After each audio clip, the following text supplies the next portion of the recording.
بسم اللہ الرحمن الرحیم نحمدہ ونصلی علی رسولہ الکریم اما بعد قال النبی صلی اللہ علیہ وسلم انما الاعمال بالنیات وانما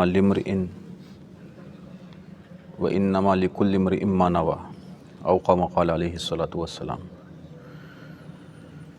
میرے دوستو بزرگوں، جس طریقے سے اللہ تعالیٰ نے ظاہری عبادات انسان کے اوپر لازم کی ہیں، جیسے کہ نماز ہے، روزہ ہے، حج ہے، زکوٰۃ ہے، جس سے متعلق ہم نے کچھ احکامات پچھلے دنوں میں ذکر بھی کیے ہیں، معلوم بھی الحمدللہ ہو گئے ہیں، تو ایسے ہی کچھ اعمال وہ ہیں جو کہ باطنی اعمال کہلاتے ہیں۔ ظاہری اعمال نہیں بلکہ باطن سے اس کا تعلق ہے، اندر نظر نہیں آتے وہ ظاہری طور پر، تو اس کو کیا کہا جاتا ہے؟ باطنی اعمال۔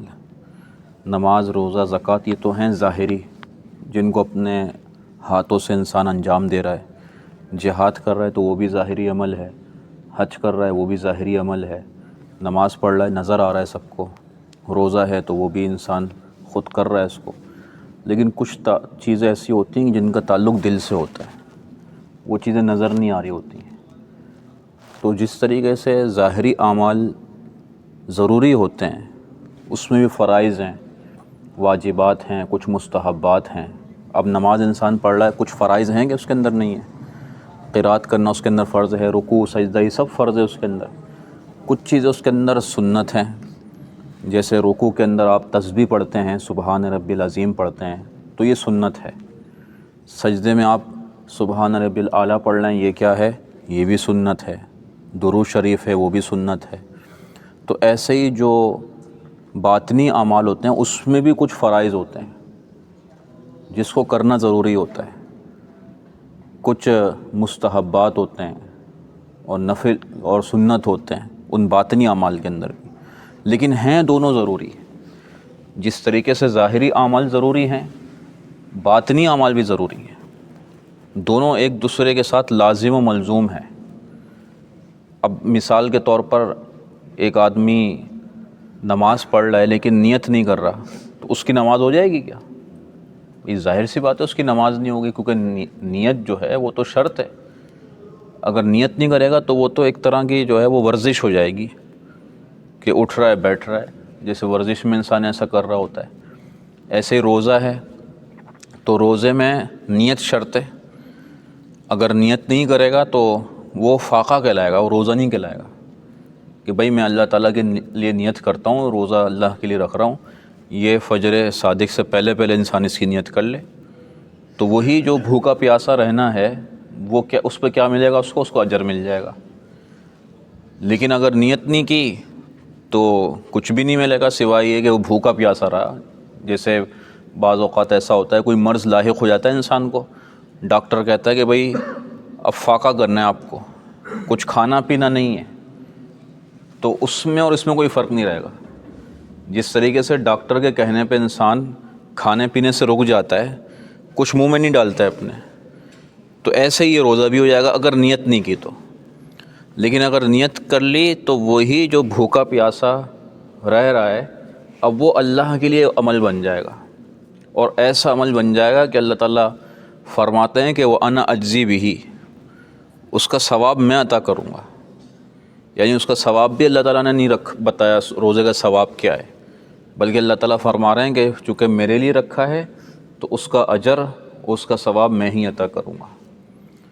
ایسے ہی کوئی شخص جا رہا ہے حج پہ اور نیت نہیں کی تو اب طواف کر رہا ہے لیکن اس کا کوئی ثواب نہیں مل رہا اس کو۔ نیت کرتا حج کی یا عمرے کی نیت کرتا تو وہی جو گھوم رہا ہے، جو چکر لگا رہا ہے، اس کو ثواب مل رہا ہے۔ تو اب یہ کیا ہے؟ نیت یہ باطنی عمل ہے۔ یہی حدیث میں بتایا گیا کہ انما الاعمال بالنیات، کہ اعمال کا دار و مدار کس پر ہے؟ نیتوں کے اوپر ہے۔ نیت جیسی ہوگی ویسے ہی اس کو اجر و ثواب ملے گا۔ اچھی نیت ہوگی تو اس کو اجر و ثواب ملے گا اس عمل کا، اور اگر بری نیت ہوگی تو اگر کوئی نیک عمل بھی کیا ہے تو اس پہ بھی اس کو جو ہے وہ گناہ ملے گا، بجائے اجر ملتا اس کو اس پر کیا ملے گا؟ گناہ ملے گا اس کو۔ اب نماز اگر پڑھ رہا ہے اور نماز کے اندر یہ آ جاتا ہے خیال کہ بھائی فلاں شخص مجھے نمازی سمجھے یا مجھے نیکوکار سمجھے، تو اب وہ نماز پھر اللہ کے لیے نہیں رہی۔ حالانکہ اللہ تعالیٰ نے تو یہ حکم دیا تھا کہ وَمَا أُمِرُوا إِلَّا لِيَعْبُدُوا اللَّهَ مُخْلِصِينَ لَهُ الدِّينَ، کہ لوگوں کو حکم یہ دیا گیا ہے کہ بھائی تم جو عبادت کرو وہ صرف اللہ تعالیٰ کے لیے کرو، خالص کرتے ہوئے دین کو اس کے لیے، یعنی جتنا بھی تم عمل کر رہے ہو، نمازیں پڑھ رہے ہو، روزے رکھ رہے ہو، شریعت پر عمل کر رہے ہو، وہ سارا کس کے لیے ہونا چاہیے؟ وہ صرف اللہ تعالیٰ کے لیے ہونا چاہیے۔ قُلْ إِنَّ صَلَاتِي وَنُسُكِي وَمَحْيَايَ وَمَمَاتِي لِلَّهِ رَبِّ الْعَالَمِينَ۔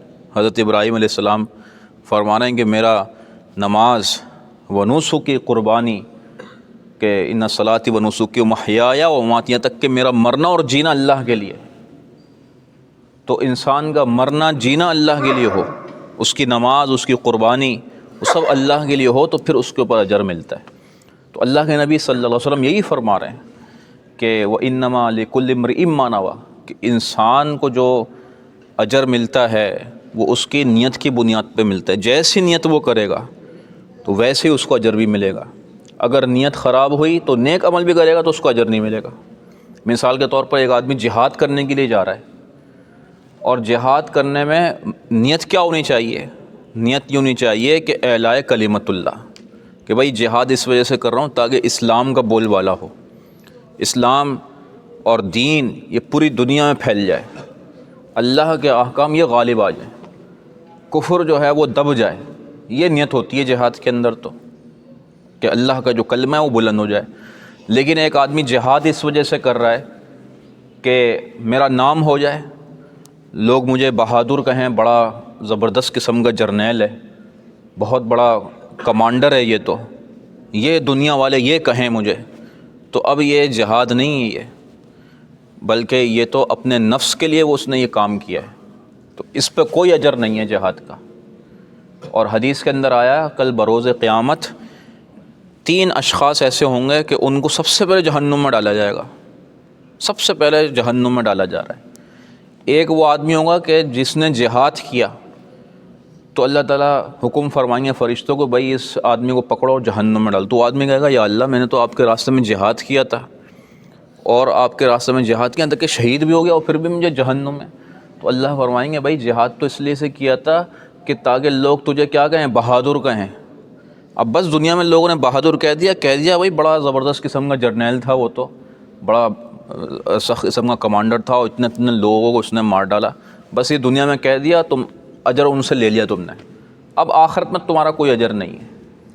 ایسے ہی ایک شخص بڑا خرچ کرتا تھا اللہ کے راستے میں، دنیا کے اندر مسجدیں بنا رہا ہے، مدرسے بنا رہا ہے، اور جو ہے وہ فلاحی کاموں کے اندر اپنا پیسہ خرچ کر رہا ہے، تو اس کے بارے میں قیامت کے دن اللہ تعالیٰ فرشتوں کو فرمائیں گے کہ اس کو اٹھاؤ اور جہنم میں پھینک دو۔ تو وہ بھی کہے گا گھبرا کر کہ اللہ میں نے تو اتنا پیسہ، کروڑوں اربوں روپے تیرے راستے میں خرچ کر دیے، اور یہ میرے لیے یہ حکم صادر ہو رہا ہے۔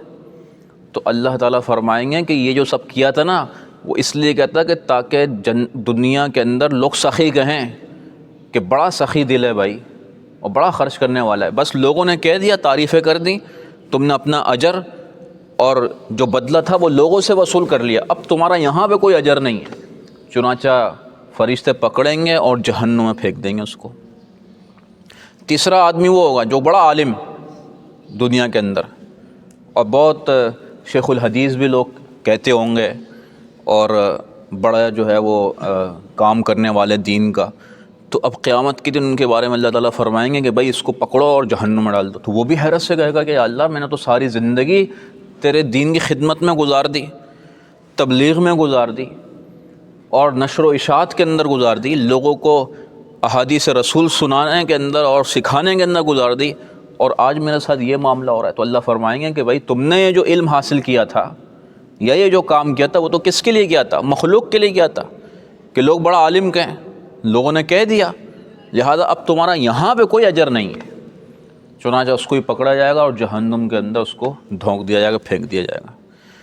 تو کیا پتہ چلا؟ پتہ یہ چلا کہ بھائی کہ جس طریقے سے ظاہری اعمال اس میں کچھ فرض ہوتے ہیں، وہ ضروری ہوتے ہیں، ایسے ہی باطنی اعمال بھی ضروری ہیں، جس میں سے پہلی چیز نیت کا صحیح ہونا ہے۔ انسان کی نیت صحیح ہونی چاہیے، خالص اللہ کے لیے ہونی چاہیے، جو بھی عمل کر رہا ہے وہ صرف اور صرف اللہ کے لیے ہونا چاہیے، اس کے اندر کسی کو شریک نہیں ٹھہرانا چاہیے۔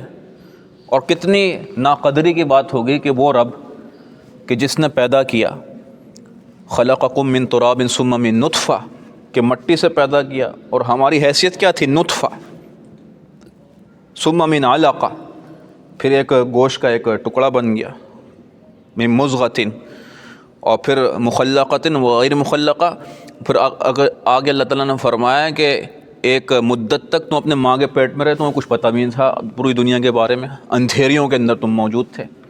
ثم یخرجکم طفلا، پھر اللہ تعالیٰ نے تمہیں ایک بچہ کی صورت میں ماں کے پیٹ سے باہر نکال دیا، اور پھر فرمایا کہ لتبلغوا اشدکم، جوانی تک پہنچ گئے، بڑھ بڑھ کے اللہ تعالیٰ نے تمہیں جو ہے وہ مہربان پیدا کر دیا تمہارے لیے ماں باپ کی صورت کے اندر۔ تمہیں پتہ بھی نہیں تھا کہ تمہیں کون کھلا پلا رہا ہے، پتہ تھا کچھ کسی کو بچپن میں جب وہ چھوٹا تھا کون کھلا رہا ہے، کون پلا رہا ہے، کون جو ہے صفائی کر رہا ہے، اور جو ہے وہ ہم تو بول برا سب کر دیا کرتے تھے، لیکن ہمارے ماں باپ کے اندر اللہ تعالیٰ نے ایسی محبت پیدا کر دی، سب چیزیں انہوں نے برداشت کی، یہاں تک کہ خود جوان ہو گئے، کڑیل جوان ہو گئے، اور اللہ تعالیٰ نے ہر اس کو صحیح سالم رکھا، اور پھر بھی انسان اس کی عبادت ریاکاری کے لیے کرے۔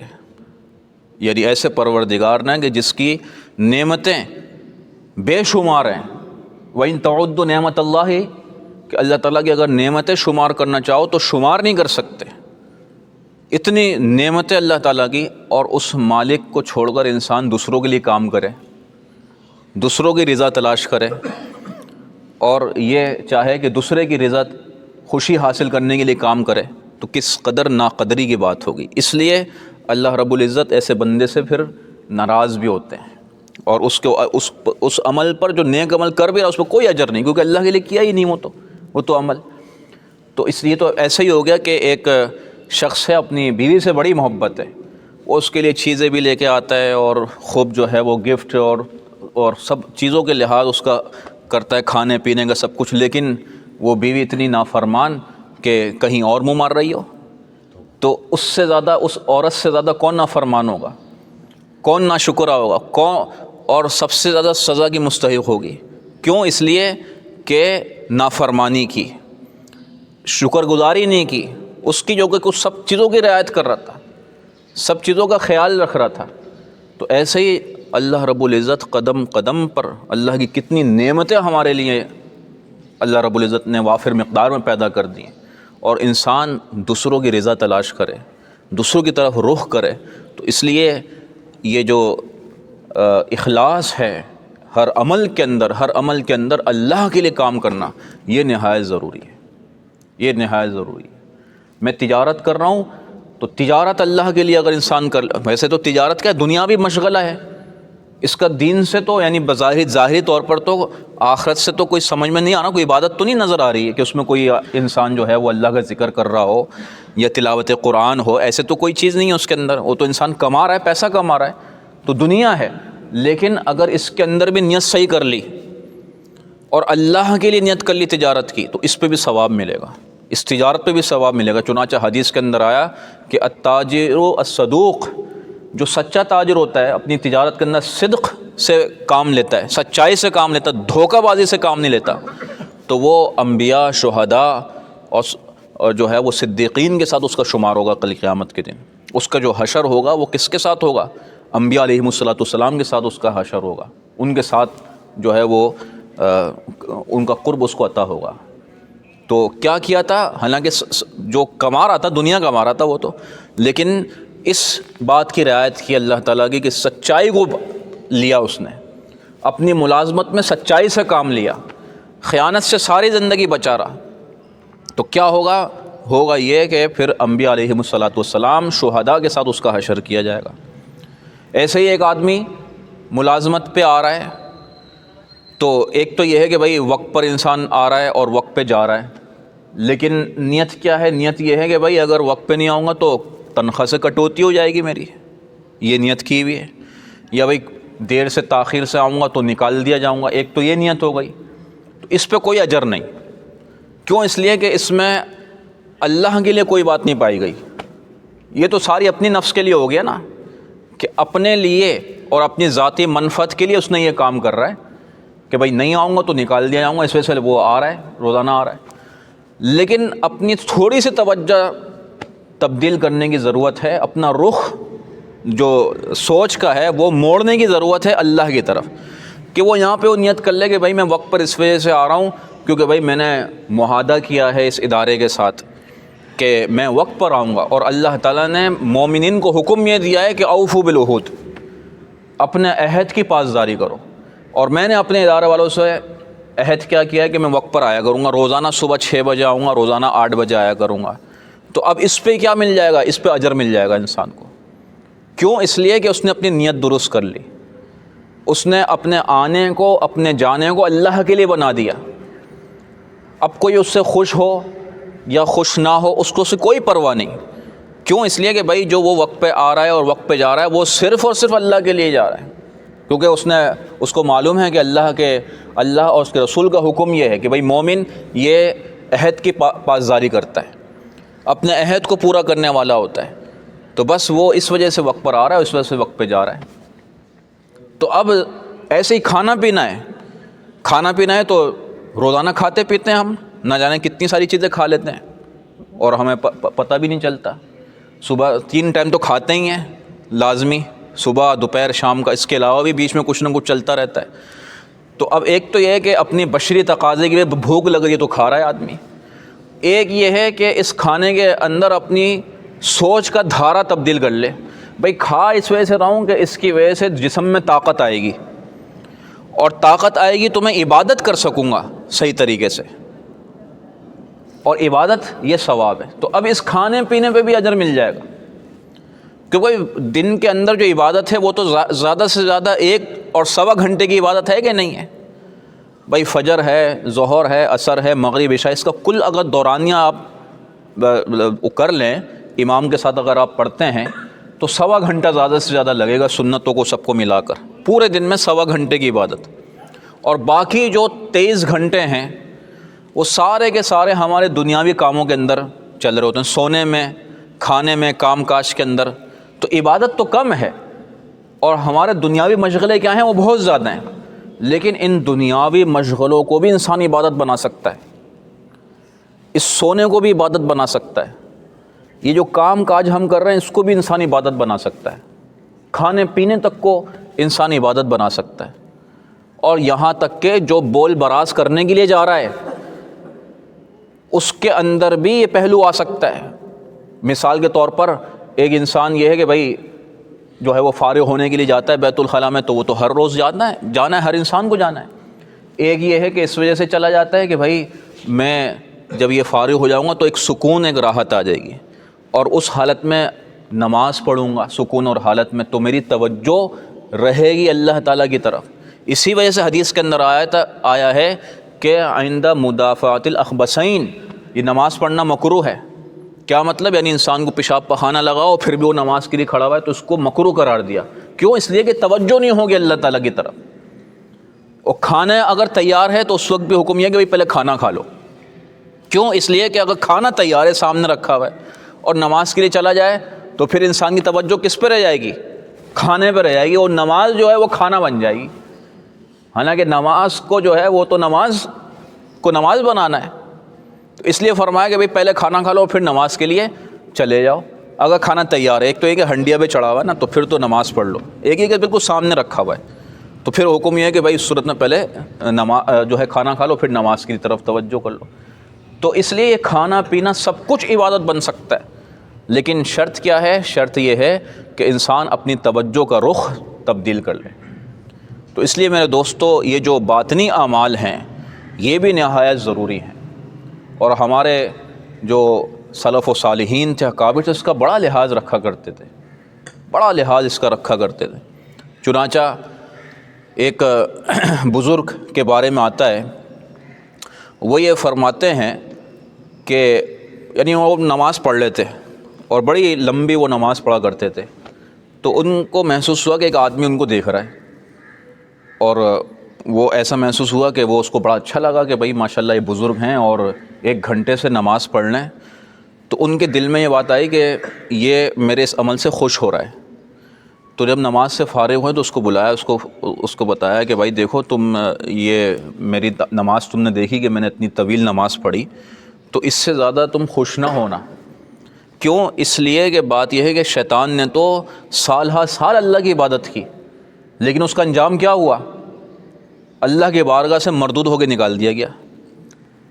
تو بات یہ ہے کہ یہ اللہ کا فضل ہے.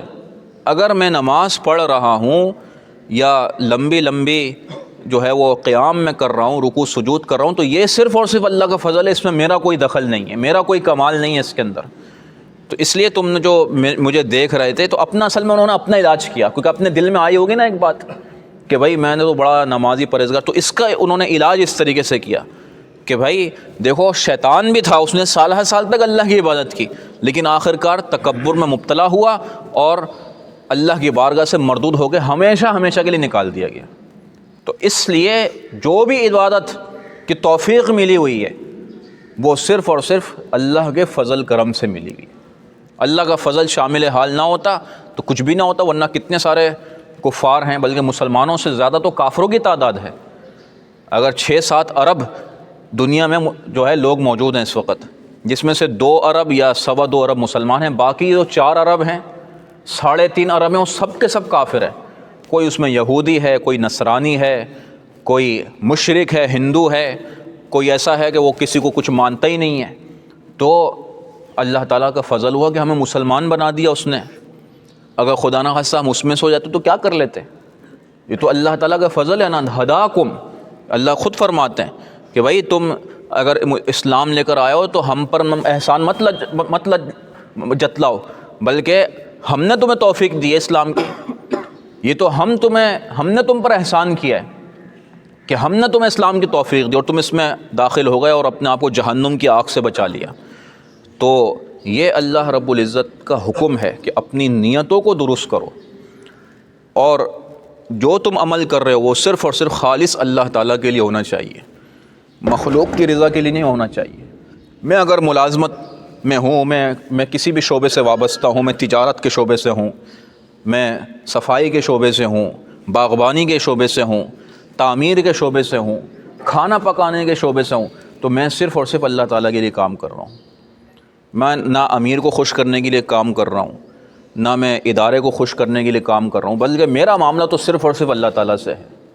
میں تو اللہ کے لیے کر رہا ہوں. اگر میں یہاں پر کوئی کوتاہی کروں گا, کام نہیں کروں گا, تو اس کا جواب مجھے اللہ کو دینا پڑے گا سب سے پہلے. تو ادارہ تو بعد میں نکالے گا, ادارہ تو بعد میں مجھے نکالے گا, سزا تو بعد میں دے گا, لیکن سب سے پہلے تو سزا مجھے اللہ تعالیٰ دے گا, کیونکہ میں نے تو اس سے معاہدہ کیا ہے. اللہ نے فرمایا کہ اوفوا بالعہود, اپنے عہد کو پورا کرو. تو میں نے تو اللہ سے جب اس پہ ایمان لے کے آیا تو میں تو اس کی ہر بات ماننے کا میں نے اس سے پابند ہوں, اور میں اس سے عہد کیا کہ میں آپ کی ہر بات مانوں گا. تو سب سے پہلے تو میں جواب دہ اللہ کو ہوں گا. تو اس لیے جب انسان کے ذہن میں یہ بات آ جاتی ہے کہ میرا ہر عمل اللہ سے تعلق رکھتا ہے اور وہ مجھ سے سب سے پہلے مجھ سے پوچھے گا, تو انسان کی دنیا بھی سنورنا شروع ہو جاتی ہے. آخرت تو سنورتی ہی اسی چیز سے ہے, نیت کے خالص ہونے سے, لیکن دنیا کے کام بھی انسان کے کیا ہوتے ہیں, صحیح ہونا شروع ہو جاتے ہیں. جب پتہ ہے کہ انسان کو کہ مجھ سے میرے کام کے بارے میں اللہ تعالیٰ مجھ سے پوچھیں گے, میرے عہد کی پاسداری کے بارے میں مجھ سے پوچھیں گے, میری تجارت کے بارے میں مجھ سے اللہ پوچھیں گے, تو بتاؤ صحیح طریقے سے کام کرے گا نہیں کرے گا؟ امیر تو بعد میں کہے, امیر کی تو بعد میں, اور امیر کی اطاعت بھی دراصل اللہ اس کے رسول کی اطاعت ہے. یا ایھا الذین آمنوا اطیعوا اللہ واطیعوا الرسول واولی الامر منکم, کہ اللہ اس کے رسول کی اطاعت کرو, واولی الامر منکم, جو تمہارے جن کے تم ماتحت ہو, جو تمہارے بڑے ہیں ان کی اطاعت کرو. تو امیر کی بھی اطاعت کر رہا ہوں تو وہ امیر کے ڈر کی وجہ سے نہیں کر رہا, بلکہ کس کی وجہ سے کر رہا ہوں, اللہ کے ڈر کی وجہ سے کروں, کیونکہ اس نے مجھے حکم دیا ہے. تو جب انسان کی یہ نیت ہوگی, یہ سوچ ہوگی, اور وہ اس سوچ سے کام کرے گا, تو دنیا کے کام بھی سدھرنا شروع ہو جائیں گے اس کے. تو یہ اتنی اہم چیز ہے میرے دوستو, یہ نیت جو ہے نا, ہمیں جو کام کرنا ہے صرف اور صرف اللہ تعالیٰ کے لیے کرنا ہے, اللہ رب العزت کے لیے کرنا ہے. اور جیسے میں نے بتایا کہ جو ہم کھا پی رہے ہیں, ہم تجارت کر رہے ہیں, جو ہماری دنیا ہے وہ بھی ہمارا دین بن جائے گی. اس سے ہم اپنی دنیا کو دین بنا سکتے ہیں. ہم سمجھتے ہیں کہ ہم گھر پہ چلے جاتے ہیں, اپنے بیوی بچوں کے ساتھ گپ شپ لگاتے ہیں، وہاں پہ وقت گزارتے ہیں، وہ تو وہ دنیا داری ہے، وہ یہ غلط سوچ ہے۔ اگر ہم اس میں نیت یہ کر لیں کہ آپ صلی اللہ علیہ وسلم بھی اپنا اوقات اپنے گھر والوں کو دیا کرتے تھے، بچوں پہ شفقت کیا کرتے تھے، اپنی اہلیہ، اپنی جو ان کے ازواج مطہرات ہیں ان کے ساتھ خوشگوار انداز میں وقت گزارا کرتے تھے، تو میں یہ نیت کر لوں اپنے گھر جاتے وقت بھی بچوں پہ شفقت کروں، ان کو پیار کروں، اس لیے کہ نبی کریم صلی اللہ علیہ وسلم پیار کیا کرتے تھے، ان کے ساتھ شفقت کا معاملہ کیا کرتے تھے، اپنے بیوی بچوں سے، ماں باپ سے محبت کی نظر سے ان کو دیکھوں۔ تو اس وجہ سے نہیں کہ بھائی میرا ان سے قلبی تعلق ہے، بلکہ کس وجہ سے؟ نبی کریم صلی اللہ علیہ وسلم کا حکم ہے۔ تو اب یہی ہمارے جو اوقات ہیں گھر کے، یہ عبادت بن جائیں گے بھائی، اس پہ ہمیں ثواب ملے گا۔ میں سو رہا ہوں 6 گھنٹے سو رہا ہوں، 7 گھنٹے سو رہا ہوں، 8 گھنٹے سو رہا ہوں، لیکن نیت کیا کر لوں؟ اول تو دعا پڑھ لوں، اللہم بسمک اموت و احیا، اور آخر میں الحمدللہ الذی احیانا بعد ما اماتنا و الیہ النشور پڑھ لوں، اور یہ نیت کر لوں کہ یہ سو رہا ہوں اس وجہ سے سو رہا ہوں تاکہ ایک نشاط طبیعت کے اندر آ جائے، ایک دماغی سکون میرے ذہن میں مجھے حاصل ہو جائے، تو میں اچھے طریقے سے کام کر سکوں گا۔ کل جب صبح ہوگی تو اپنے کام کاج کو اچھے طریقے سے کر سکوں گا، نمازیں اور دوسرے کام بہت اطمینان سے کر سکوں گا۔ تو اب یہی آپ کا سونا عبادت بن جائے گا، یہی سونا عبادت بن جائے گا انسان کا۔ تعلیم آپ حاصل کریں، کوئی دین کی بات سیکھیں، اس میں آپ نیت اپنی خالص کر لیں، تو یہ بھی انسان کے رفع درجات کا اور ثواب کا باعث بن جائے گا۔ یہ ہم بیٹھے ہوئے تو بیٹھنے میں نیت یہ کر لیں کہ بھائی اللہ کے دین کی بات سن رہے ہیں اور انشاءاللہ اس پہ عمل کریں گے، اس کو ہم سیکھنے کی نیت سے بیٹھے ہوئے۔ تو اب حدیث کے اندر آیا ہے کہ جو شخص اللہ کے راستے میں نکلتا ہے اور اللہ کی رضا کے لیے دین کا علم حاصل کرتا ہے، تو اللہ تعالیٰ اس کے لیے جنت کا راستہ آسان کر دیتے ہیں، فرشتے پر بچھاتے ہیں۔ تو اب کیا یہ صرف ان کے لیے ہے جو کہ آج کل کے عرف کے اعتبار سے طلبہ ہیں، جو شوال میں آتے ہیں اور شعبان میں چلے جاتے ہیں؟ بھائی ہم اور سب اس میں شامل ہو سکتے ہیں۔ طالب علم کسے کہتے ہیں؟ جو اللہ کے لیے اس کے دین کا علم حاصل کرے۔ تو یہ جو ہم سن رہے ہیں یہ بھی دین کا علم ہے، اس کے اندر بھی اگر ہم نے اللہ کی رضا کی نیت کر لی تو ہم اس حدیث کے مصداق بن سکتے ہیں، اس حدیث کے مصداق۔ اور اگر اس راستے میں موت بھی انسان کو آ جائے طلب علم کے اندر، تو وہ جنت کا راستہ اس کے انسان کے لیے آسان ہو جائے گا۔ تو اس لیے میرے دوستو، ہر عمل کے اندر جو بھی ہم عمل کر رہے ہیں اس کے اندر خالص بس یہ ہے کہ اللہ تعالیٰ کو راضی کرنے کی نیت کریں۔ اب مثال کے طور پر ایک آدمی جو ہے وہ جنازہ کسی کا ہو جاتا ہے، تو اس کو اٹھانا ہے کہ نہیں ہے، یا گھر میں ہی وہ پڑا رہے گا؟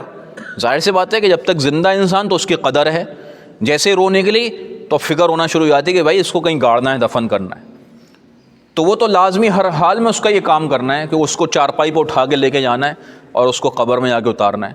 لیکن یہیں پہ انسان ذرا نیت کر لے کہ نبی کریم صلی اللہ علیہ وسلم نے یہ ہم پر حق لازم کیا ہے کہ بھائی جب کسی کا انتقال ہو جائے تو اس مسلمان کا حق یہ ہے کہ اس کو جو ہے وہ نہلاؤ، اس کو کفناؤ اور اس کو اٹھاؤ اور اس کو دفن کر دو، اس کی نماز جنازہ پڑھو۔ اب یہ نیت انسان کر لے تو اب اس کو وہ بھی ثواب مل رہا ہے، اس کو وہ بھی ثواب مل رہا ہے۔ اب وہ جو کندھے پہ رکھے گا اپنے، تو کندھے پہ رکھنے کا بھی ثواب مل رہا ہوگا۔ کیوں؟ اس لیے کہ نیت اپنی درست کر لی، ورنہ اگر نیت نہ کرتا تو وہ تو ویسے ہی اٹھا کے اس کو پہلے لے کے جانا تھا، گھر میں تو کوئی بھی نہیں رکھے گا۔ لیکن جب یہاں پہ نیت کر لی اتباع نبوی کی کہ میرے نبی کریم صلی اللہ علیہ وسلم کا حکم یہ ہے، تو اب بس اس اٹھانے کے، اس چارپائی کو اٹھانے کو بھی ثواب ملے گا۔ تو اس لیے میرے دوستو، یہ جو نیت ہے، اخلاص ہے، اللہ تعالیٰ کے لیے کام کرنا ہے، یہ بھی ایک فرض ہے انسان کے اوپر، اور عبادت تو اس کے بغیر ہوتی نہیں ہے۔ دین کے جتنے بھی شعبے ہیں، عبادات ہیں، معاملات ہیں، معاشرت ہے، ہماری اخلاق ہیں، وہ سب کے سب اس کے انسان اچھے طریقے سے مل رہا ہے ہنس مسکرا کے۔ ٹھیک ہے، ایک تو یہ کہ ہنس مسکرا کے اس لیے مل رہا ہے کہ بھائی میرے اس کے سامنے جو ہے وہ عزت بڑھ جائے، یہ میرا خیال رکھا کرے۔ چاپلوسی جس کو کہا جاتا ہے، چاپلوسی ہو جاتی ہے کہ نہیں ہو جاتی ہے؟ کہ دوسرے شخص کی چاپلوسی کے لیے وہ اس سے اچھے اخلاق سے مل رہا ہے، تھوڑا میرا خیال کرے گا۔ ایک یہ ہے کہ نبی کریم صلی اللہ علیہ وسلم کی حدیث ہے کہ جب اپنے بھائی سے ملو، ان تلقى اخاك بوجه طلق، اپنے بھائی سے جب ملو تو اچھے طریقے سے ملو، ہنس مسکرا کے ملو، چہرے کی بشاشت کے ساتھ ملو. تو ایک یہ نیت کر لے کہ میرے نبی صلی اللہ علیہ وسلم کا حکم ہے، اس وجہ سے میں اس وجہ سے مل رہا ہوں. تو اب بتاؤ ثواب کس کے اوپر ملے گا؟ پہلے والے پہ ملے گا یا اس پہ ملے گا؟ اس پہ ملے گا، جبکہ وہ کس وجہ سے مل رہا ہے؟ آقا صلی اللہ علیہ وسلم کی اتباع کی وجہ سے، ان کے حکم کی وجہ سے، اس پہ ثواب ملے گا. اور پہلا جو چاپلوسی کے لیے مل رہا تھا تو وہ تو گناہ ہے کہ انسان دوسرے کی چاپلوسی کرے. تو اس لیے دعا کریں کہ اللہ تعالی ہمیں خالص اپنی عبادت کرنے والا بنا دے. ہر عمل چاہے وہ عبادت کی قبیل سے ہو، جو ہم عبادت نیک کام کریں وہ بھی اپنے لیے، اور گناہ سے بچیں، چوری سے بچیں، خیانت سے بچیں، اور کسی گناہ سے بچیں، تو وہ بھی صرف اور صرف اللہ تعالیٰ کے لیے ہو، تو انشاءاللہ اس پہ بھی اجر ملے گا. اللہ پاک سے دعا ہے کہ ہمیں ان تمام باتوں پر عمل کرنے کی توفیق عطا فرما دے. وآخر دعوانا الحمد للہ رب العالمین.